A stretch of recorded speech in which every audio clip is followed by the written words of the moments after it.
will never become law, but we do have an opportunity actually to do something real and allay the concerns, legitimate concerns of farmers, ranchers, and others who feel that the EPA is either overreaching or has written a somewhat garbled rule.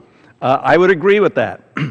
But instead of approaching it in a measured way and saying, we want to be certain that you're not doing this, and we want to be certain that you are doing this, this would say that anything and everything that they have considered over the last 2 years in developing this rule is now ineligible for future consideration. Well, what does that mean? Well, it means that the determination that certain things are exempt, well, we probably can't revisit those. Can we use the court's decision or any of those documents? Seems not. So where do we end up if this cockamamie thing passes the House and becomes law, which it won't? Well, where we end up is back in the earlier era of the 2003 and 2008 guidance. And many of the groups are here today supporting this unbelievably broad overreach are actually groups who objected strenuously to what the Bush administration did in the 2003 guidance and the 2008 guidance. Here's a quote from the American Farm Bureau.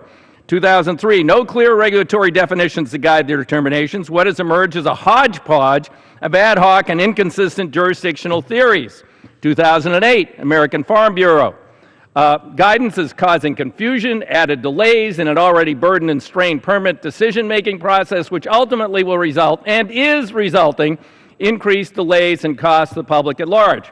Then on the other side, groups, National Wildlife Federation, Ducks Unlimited, also found the objections of the 2003, 2008 guidance to be totally inadequate. And of course, the Supreme Court itself split 4-1-4 on this, on one of the guiding documents behind this.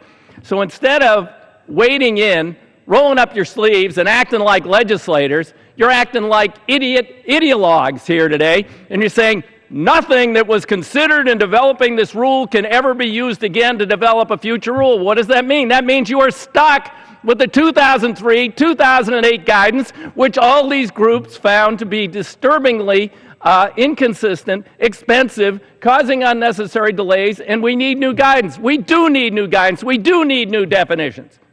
But there are some who have the agenda of wanting to repeal the Clean Water Act altogether. Let's go back to the good old days when you could light a match and watch the Cuyahoga River burn, or when the Willamette River in Oregon was an open sewer. Let's go back to those good old days before the Clean Water Act. No, I don't think the American people want to go there, and I don't think a majority in this House want to go there. But instead of fixing and limiting the problems and the potential defects of this incompetent rulemaking that's ongoing and is at this point only proposed, perhaps the agency itself will wake up and withdraw and revise the rule. That's what public comment periods are all about. But no, we're going to preempt it before then and say nothing that went into developing this rule can ever be considered again in developing another rule.